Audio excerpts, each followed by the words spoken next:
Hi, டே 127 movie complete பண்ணிட்டோம். So நம்ம channel புதுசாக பார்க்குறவங்க சேனலை சப்ஸ்கிரைப் பண்ணிக்கோங்க. அண்ட் வந்து பெல் ஐக்கானை கிளிக் பண்ணிக்கோங்க. ஸோ தட் நம்ம அப்லோட் பண்ண எல்லா வீடியோவும் உங்களுக்கு ரெகுலராக வந்துகிட்டே இருக்கும். அண்ட் வந்து நம்ம சேனலில் ஒரு சேலஞ்ச் பண்ணிகிட்ருக்கோம். 365 days 365 மூவிஸ் சேலஞ்ச் அது. ஸோ டெய்லி ஒரு மூவி தேட்டரில் பார்ப்போம். ஸோ அந்த வகையில் வந்து 127th மூவி வந்து நம்ம கம்ப்ளீட் பண்ணியிருக்கோம். ஸோ மூவி நேம் பார்த்தீங்கன்னா தி நேக்கட் கன். மூவி வந்து இங்கிலீஷில் தான் ரிலீஸ் ஆகிடும். ஸோ இங்கிலீஷில் தான் நம்மளுமே வந்து மூவி பார்த்துருந்தோம். ஸோ இது வந்து காமெடி கிரைம் அப்படின்ற ஜானரில் வந்து ரிலீஸ் பண்ணியிருக்காங்க. ஸோ மூவி வந்து 1.5 hour தான் ரன் டைமு. மூவி பார்த்திங்கன்னா ஒரு க்ரைம் இன்வெஸ்டிகேட்டர் இருப்பார், அதாவது வந்து ஒரு டிடெக்டிவ் இருப்பார். ஸோ அவர் வந்து கேஸ் ஒன்று கண்டுபிடிப்பார். அதை பற்றின கதை தான் இது. ஸ்டார்டிங்லேயே வந்து ஒரு பேங்க் ராபரி வந்து காட்டுவாங்க. ஸோ ஒரு பேங்க் வந்து ராபரி பண்ணிவிடுவாங்க. ஸோ அந்த பேங்க் ராபரி வந்து பார்த்திங்கன்னா கேஷ் எதுவுமே எடுக்காமல் ஸோ ஒரே ஒரு சேஃப்டி பாக்ஸை மட்டும் அவங்க வந்து எடுத்துகிட்டு போய்ட்டு ஒருத்தர்கிட்ட ஒப்படைச்சிடுவாங்க. ஸோ அவர் தான் வந்து இந்த கதையோட வில்லனே. ஸோ அதுக்கப்புறம் அந்த கேஸ் இன்வெஸ்டிகேஷன் போயிட்டுருக்கோம். பேரலாக பார்த்தீங்கன்னா ஒரு கார் ஆக்சிடென்ட் கேஸ் வந்து ஒரு இன்வெஸ்டிகேட் பண்ணுவார். ஸோ அதில் பார்த்தீங்கன்னா ஒரு ஆக்சிடென்ட்டுன்னு சொல்லிட்டு அவங்க வந்து முடிவு பண்ணியிருப்பாங்க. ஸோ கொஞ்ச நாள் கழிச்சு பார்த்தீங்கன்னா அவரோட அந்த இறந்தவரோட சிஸ்டர் வந்து இது ஆக்சிடென்ட் இல்லை, இது வந்து ஒரு மர்டர் கேஸ் அப்படின்னு சொல்லிட்டு அவங்க வந்து சொல்லுவாங்க. அதுக்கப்புறம் அவர் அந்த கேஸையுமே வந்து அவர் இன்வெஸ்டிகேட் பண்ணுவார். ஸோ இப்போ அந்த ஃபஸ்ட்டு ஒரு பாக்ஸை கொடுத்தாங்க இல்லைங்களா வில்லன் கிட்ட. ஸோ அவர்கிட்ட தான் வந்து இவர் வந்து ஒர்க் பண்ணியிருப்பார், இப்போ இந்த கார் ஆக்சிடென்ட் இறந்தவர். ஸோ அதனால் வந்து இவருக்கு அந்த 2 கேஸ்க்கான இன்ஃபர்மேஷனுமே வந்து அவர் பேரலாக வந்து பார்த்துட்டே இருப்பார். ஸோ அந்த பேங்க் ராபரி பண்ணிகிட்டே இருக்கும்போது ஸோ அந்த பாக்ஸ் வந்து சேஃப்டி பாக்ஸை திருடினது வந்து பார்த்திங்கன்னா அந்த கார் ஆக்சிடென்ட் இறந்து போனவரோட நேமில் தான் வந்து அந்த பாக்ஸே இருக்கும். ஸோ இப்போ இவர் இதையும் வந்து இன்வெஸ்டிகேட் பண்ணார். ஸோ வில்லனோட மோட்டிவ் என்னென்னு பார்த்தீங்கன்னா அவர் வந்து ஒரு டெக்கியாக இருப்பார். ஸோ வந்து அந்த எலக்ட்ரிக்கல் கார்ஸு அண்ட் வந்து ஒரு அடுத்த ஒரு விஷன் வந்து உலகத்தை வந்து நெக்ஸ்ட் லெவல் கொண்டு போகணுன்ற ஒரு விஷனில் வந்து அவர் இருப்பார்.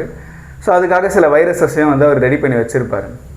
ஸோ செல்ஃப் டிரைவிங் கார் வந்து ரெடி பண்ணுறது அண்ட் வந்து கொஞ்சம் வந்து ஃபன்னியான கேட்ஜெட்ஸ் ரெடி பண்ணுற அந்த மாதிரி பண்ணிகிட்டு இருப்பார். ஸோ இப்போ அவரோட எய்ம் என்னென்னா ஸோ ஒரு வைரஸை வந்து எல்லாரோட ஸ்மார்ட் ஃபோன்லேயும் ஸ்ப்ரெட் பண்ணி ஸோ அது வந்து எல்லா பீப்புளும் வந்து ரொம்ப வைலண்ட் ஆக்கி அவங்க வந்து ஒருத்தர் அடிச்சுக்கிற மாதிரி வந்து பண்ணுறது தான் வந்து அவரோட மோட்டிவாக இருக்கும். ஸோ அதுக்கப்புறம் அவர் வந்து ஒரு பங்கரில் ஒழிஞ்சிருந்துட்டு அதுக்கப்புறம் வந்து உலகத்தை மறுபடியும் ரீக்ரியேட் பண்ணலாம் அப்படின்ற மாதிரி ஒரு யாரெல்லாம் சர்வை பண்ணாலும் அவங்கள வச்சு இந்த உலகத்தை வந்து ரீக்ரியேட் பண்ணலாம் அப்படின்ற மாதிரி ஒரு ஐடியாவில் இருப்பார்.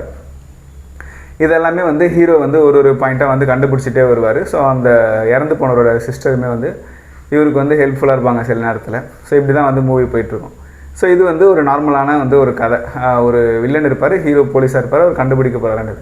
பட் வந்து இந்த படம் வந்து அந்த மாதிரியான படமே கிடையாது. இது வந்து ஒரு காமெடின்றதுனால ஸோ அந்த படத்தில் காமெடி இருக்காது. நம்ம படத்தில் பார்த்தா தமிழ் படம் எப்படி நம்ம எல்லா படத்தையும் வந்து நம்ம கலாய்க்கிற மாதிரி சீன்ஸ் வச்சுருப்பாங்க, ஒரு ஸ்பூஃப் மூவி மாதிரி. அந்த மாதிரி வந்து இது ஹாலிவுட்டில்னு நினைக்கிறேன். ஸோ ஒரு சீன்லையுமே வந்து ஹீரோ ரொம்ப வியர்டாக பிஹேவ் பண்ணிட்டே இருப்பார்.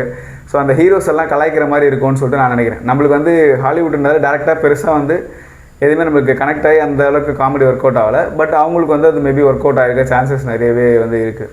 ஸோ ரொம்ப வந்து எக்ஸ்ட்ராடரியான சீன்ஸு, இவர் வந்து எல்லாத்தையுமே கண்டுபிடிக்கிற மாதிரி, ஸோ இவர் கொஞ்சம் ஓவராக பில்டப் பண்ணுற மாதிரி, ஸோ ஒரு காமெடின்ற பேரில் நிறைய வந்து பண்ணிகிட்ருப்பாங்க. ஸோ அப்படி தான் வந்து மூவியுமே வந்து மேக் பண்ணியிருக்காங்க. ஸோ இப்படி தான் வந்து அந்த மூவியுமே வந்து போயிட்டே இருக்கும். ஸோ நமக்கு வந்து ஒரு கேஸும் அந்த கதையும் போயிட்டே இருக்கும். ஸோ இவர் பண்ணுறதுமே பார்த்திங்கன்னா திடீர்னு வந்து பயங்கரமாக வந்து ஒரு விஷயம் பண்ணுவார். அது மாதிரி தான் வந்து போயிட்டுருக்கும். ஸோ அந்த கேஸுமே கொஞ்சம் இன்ட்ரெஸ்டிங்காக இருக்கும். ஸோ பார்க்குறதுக்கு காமெடி பெருசாக கனெக்ட் ஆகலனாலும் ஒரு வித்தியாசமான படம் பார்த்த ஒரு ஃபீல் வந்து நமக்கு இருந்துச்சு. ஸோ டைம் இருந்துச்சுன்னா ட்ரை பண்ணி பாருங்கள். ஸோ ஆல்ரெடி மூவி பார்த்துருந்தீங்கன்னா ஸோ உங்கள் ஒப்பீனியன் என்ன, நீங்கள் வந்து 10க்கு ரேட்டிங் தருவீங்கன்றதையும் வந்து கமெண்ட்டில் சொல்லுங்கள். பாய். Day 127 மூவி கம்ப்ளீட் பண்ணிட்டோம். மூவி நேம் நேக்கட் கன்.